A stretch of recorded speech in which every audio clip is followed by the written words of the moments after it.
تو کیا وہ اپنی بات اپنے دعوے میں سچا ہوگا؟ اور حق اس قدر کھل جانے کے باوجود بھی وہ اپنی باطل و بے بنیاد بات پر ڈٹا رہے تو اس کی دماغی حالت کیا ہوگی؟ بالکل واضح ہے کہ ایسا کرنے والا کوئی بیوقوف، جاہل اور پاگل ہی ہو سکتا ہے، کوئی ایسا شخص ہی ہو سکتا ہے جس کا ذہنی توازن ٹھیک نہیں ہے۔ بالکل اسی طرح ناظرین، اس قرآن میں آیات اتاری گئی ہیں، اس قرآن میں آیات ہیں، جس کا مطلب کہ اس قرآن میں جو سامنے نظر آ رہا ہے وہ اصل حقیقت نہیں، بلکہ اصل حقیقت اس وقت تک سامنے نہیں آئے گی جب تک کہ آیات میں غور نہیں کیا جائے گا۔ یہ جو سامنے ہے آیات کی صورت میں، یہ اصل حقیقت پر پڑا ہوا پردہ ہے۔ جب تک اس پردے کے پیچھے نہیں جھانکا جائے گا اصل حقیقت تب تک سامنے نہیں آ سکتی۔ اور اگر کوئی آیات کو ہی بینات یعنی اصل حقیقت سمجھے یا کہے تو وہ کوئی پاگل، بیوقوف اور جاہل تو ہو سکتا ہے، عقل مند اور اہل حق نہیں ہو سکتا۔ وہ اپنی بات اپنے دعوے میں باطل و بے بنیاد اور جھوٹا تو ہو سکتا ہے مگر سچا ہرگز نہیں۔ اس لیے ناظرین، جہاں بھی قرآن میں گزشتہ لوگوں کا ذکر کیا گیا وہ اصل حقیقت نہیں ہے، بلکہ اصل حقیقت اس وقت تک سامنے نہیں آئے گی جب تک کہ آپ انہیں آیات تسلیم کرتے ہوئے ان میں غور نہ کر لیں، اسے پردہ تسلیم کرتے ہوئے اس پردے کے پیچھے نہ جھانک لیں۔ اس قرآن میں جہاں قوم نوح کا ذکر ہے تو قوم نوح آیت ہے، جب اس میں غور کیا جائے، اسے بیان کیا جائے تو قوم نوح کی بجائے اصل میں ذکر وہاں اس موجودہ قوم کا کیا جا رہا ہے۔ اسی طرح جہاں امت بنی اسرائیل کا ذکر کیا جا رہا ہے تو وہ اصل میں امت بنی اسرائیل کا ذکر نہیں، بلکہ بنی اسرائیل تو آیت ہے، بنی اسرائیل کو آیت بنا دیا گیا۔ بنی اسرائیل آیت ہے، جب اسے بیان کیا جائے گا تو اصل حقیقت سامنے آئے گی موجودہ امت کی صورت میں۔ اب جب کہ ناظرین یہ حقیقت آپ پر واضح ہو چکی تو اب آپ یہ بھی جان لیں، جو کہ اب تک خود ہی واضح ہو جانا چاہیے تھا، کہ قرآن میں ذوالقرنین سلیمان علیہ السلام کا جو قصہ بیان کیا گیا وہ اصل میں ذوالقرنین سلیمان علیہ السلام کا ذکر نہیں کیا گیا، بلکہ وہ مسئلوں کے ساتھ قرآن کے نزول سے لے کر سات کے قیام تک جو ہونا تھا، آج سے 14 صدیاں قبل ہی اس کی تاریخ اتار دی گئی تھی۔ تاریخ کہتے ہیں حادثے کے وقوع پذیر ہو جانے کو، یعنی کچھ ہوا تو اس کے بارے میں اس کے بعد جو لکھا جائے کہ وہ کب، کیوں، کیسے ہوا، تاریخ کہلاتی ہے۔ ناظرین، کوئی بھی تاریخ دان اس وقت تک تاریخ نہیں لکھ سکتا جب تک کہ واقعہ وقوع پذیر نہیں ہو جاتا۔ قرآن اللہ کی اتاری ہوئی تاریخ ہے، اور اللہ کے لیے ماضی، حال، مستقبل کچھ بھی پوشیدہ نہیں ہے۔ اس لیے اللہ نے انسانوں کے نزدیک اس کی تاریخ اتار دی جو مستقبل میں ہونا تھا،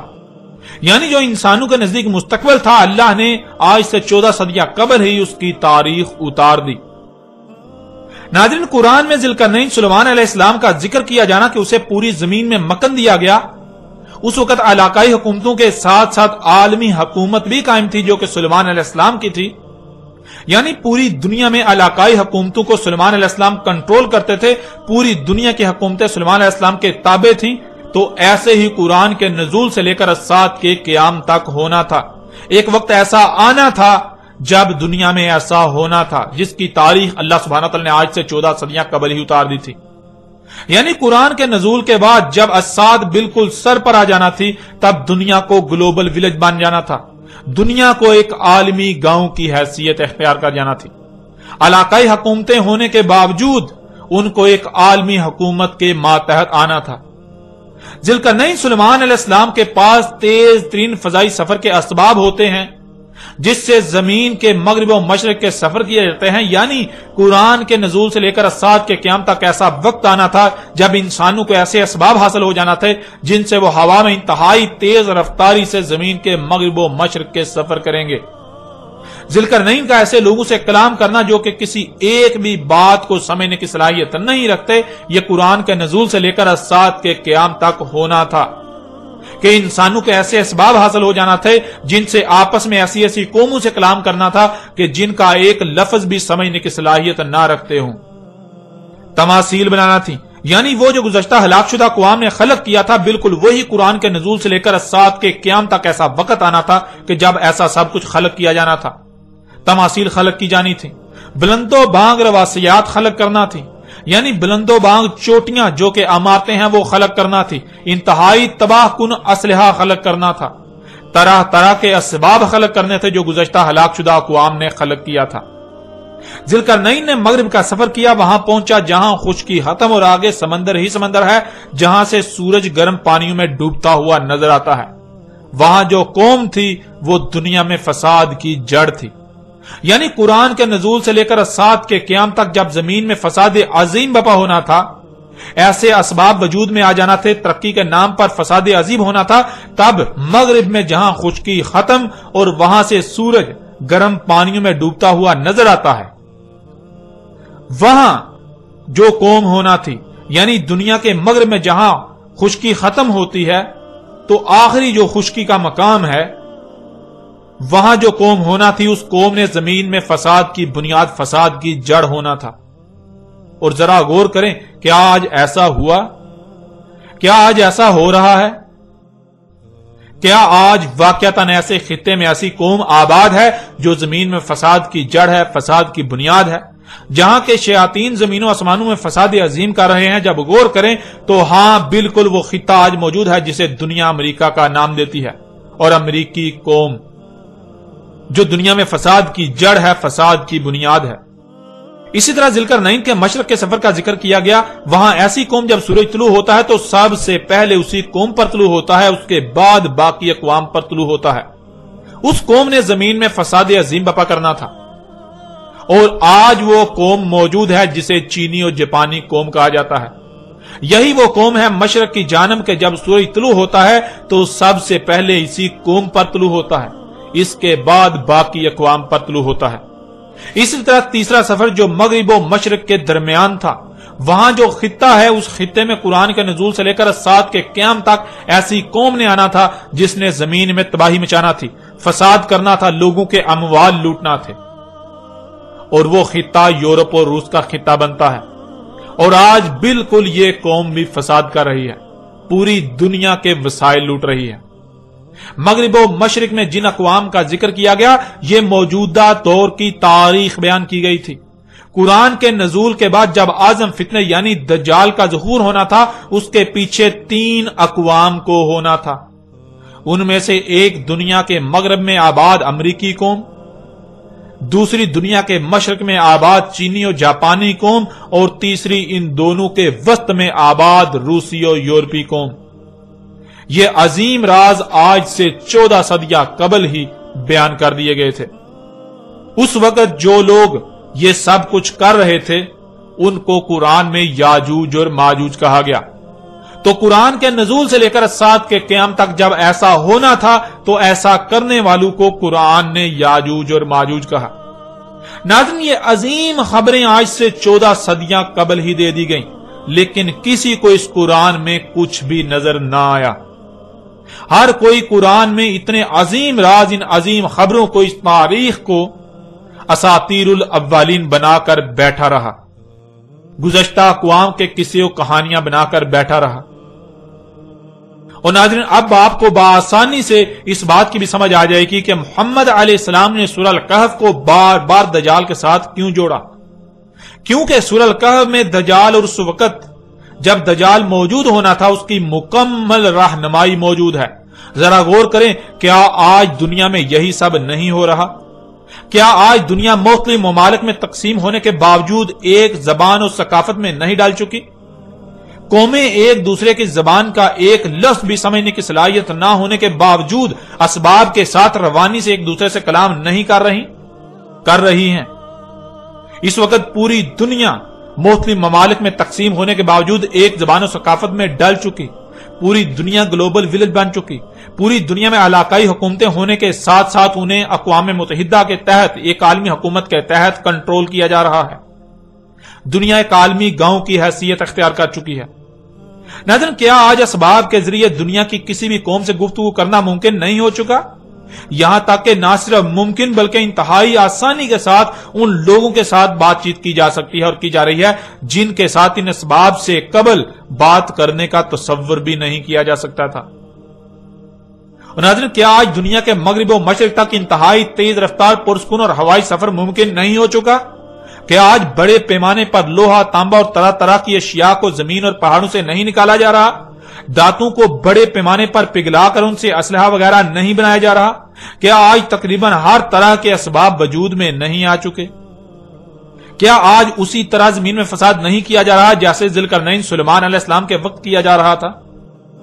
کیا جیسے اس وقت ہر کوئی دجال کے فتنے کا شکار تھا سوائے اس کے جس کی خالص اللہ نے اپنی طرف سے رہنمائی کی، اور اکثریت دجال کے فتنے کا شکار ہو کر اسے ترقی و خوشحالی کا نام دے رہی تھی، انسانیت کی خدمت قرار دے رہی تھی؟ آج بھی یہ سب وہی نہیں ہو رہا؟ آج بھی یہ وہی سب نہیں ہو رہا؟ آج بھی پوری دنیا کے انسان اس دجال کے فتنے کا شکار نہیں ہو چکے؟ آج بھی فساد کو ترقی اور انسانیت کی خدمت کا نام نہیں دیا جا رہا؟ جیسے اس وقت جنیاتی تبدیل شدہ بیجوں سے اگائی جانے والی فصلوں کے استعمال سے دن بدن بیماریاں بڑھتی جا رہی تھیں اور بچے مفلوج پیدا ہو رہے تھے، کیا آج بھی ویسا ہی نہیں ہو رہا؟ آج بھی بیماریاں دن بدن بڑھتی نہیں چلی جا رہی اور بچے مفلوج پیدا نہیں ہو رہے؟ ذوالقرنین نے دو قوموں کے درمیان سد بنا کر ایک دوسرے کی طرف جانے پر روک لگا دی، یعنی مضبوط بارڈر تعمیر کر دیا، اور یہ اللہ سبحانہ تعالیٰ نے آج کی تاریخ اتاری تھی۔ آج کی تاریخ، آج جو ہو رہا ہے، جو ہو چکا، اس کی تاریخ اتاری تھی۔ ذرا غور کریں کہ آج پوری دنیا میں بارڈر تعمیر کر کے قوموں کا ایک دوسرے کی طرف سفر اس قدر ناممکن نہیں کر دیا گیا؟ کیا قوموں کے درمیان دیواریں تعمیر نہیں کر دی گئیں، رکاوٹیں نہیں کھڑی کر دی گئیں؟ آج پوری دنیا میں قوموں کے درمیان دیواریں تعمیر کر دی گئیں، یعنی بارڈر کھڑے کر دیے گئے کہ کوئی قوم ادھر سے ادھر نہ آ سکے اور ادھر سے ادھر نہ جا سکے۔ یہ اللہ سبحانہ تعالیٰ نے آج سے 14 صدیاں قبل ہی آج کی تاریخ اتاری تھی۔ اللہ سبحانہ تعالیٰ نے قرآن میں مسئلوں سے آج سے 14 صدیاں قبل ہی آج کی تاریخ بیان کر دی تھی، جسے آج تک قصے و کہانیاں بنا دیا گیا۔ اب ذرا غور کریں، قرآن میں سورہ الکہف کی ان آیات کو اتارنے کا مقصد کیا تھا؟ کیا یہ ذوالقرنین اور ان قوموں کی کہانی سنائی جا رہی ہے؟ یعنی قرآن میں اساطیر الاولین ہیں، یا پھر قرآن کے نزول سے لے کر آج سات کے قیام تک جو کچھ بھی ہونا تھا اس کی مسئلوں سے تاریخ بیان کر دی گئی؟ اور آپ یہ بات بارہا جان چکے ہیں کہ قرآن میں اساطیر الاولین نہیں بلکہ مسئلے بیان کی گئیں۔ قرآن میں آیات ہیں، بینات نہیں ہیں۔ یعنی سورہ الکہف کی آیات میں جو سامنے نظر آ رہا ہے وہ اصل حقیقت نہیں، بلکہ اصل حقیقت تو اس کے پردے میں چھپا دی گئی، ان آیات کے پردے میں چھپا دی گئی۔ اصل میں ذوالقرنین علیہ السلام اور ان قوموں کا ذکر کرنا مقصود نہیں تھا، بلکہ اصل میں تو ذوالقرنین اور ان قوموں کے پردے میں دنیا میں آباد موجودہ قوموں کا ذکر کیا گیا، ان کی تاریخ اتاری گئی تھی۔ ذوالقرنین اور وہ قومیں تو سلف ہو چکی، اور جنہیں سلف کر دیا گیا انہیں نہ صرف سلف بلکہ مسل کر دیا گیا بعد والوں کے لیے۔ تو یہاں سلف کے پردے میں اصل ذکر مسل کا ہو رہا ہے، جو کہ موجودہ اقوام ہیں۔ ناظرین، اللہ سبحانہ و تعالی نے آج سے 14 صدیاں قبل ہی ان آیات کی صورت میں عظیم خبریں دے دی تھیں، آج کی مکمل تاریخ اتار دی تھی، لیکن خود کو اللہ کے نمائندے کہلوانے والوں نے، خود کو قرآن کے ترجمان کہلوانے والوں نے، خود کو علماء و مفسرین کہلوانے والوں نے کیا کیا، یہ حقیقت آپ کے سامنے ہے۔ ان لوگوں نے مسلوں کو اساطیر الاولین بنا دیا۔ ان لوگوں نے قرآن میں جو کچھ بھی یہ ذکر آیا، گزشتہ اقوام کا ذکر آیا، ان لوگوں نے ان کو مسلوں کے بجائے اساطیر الاولین بنا دیا۔ انہوں نے ان کو ان قوموں کے قصے و کہانیاں بنا دیا، اور پھر ان قصے و کہانیوں کو اتنا پھیلایا گیا کہ کوئی تصور بھی نہ کر سکے، کسی کے تصور میں بھی نہ آئے کہ قرآن میں اساطیر الاولین نہیں بلکہ مسئلے ہیں۔ آپ ان کی تفاسیر اٹھا کر دیکھیں، آپ ان کے تراجم اٹھا کر دیکھیں، آپ کسی بھی ملا سے پوچھ لیں، کسی مفسر سے پوچھ لیں،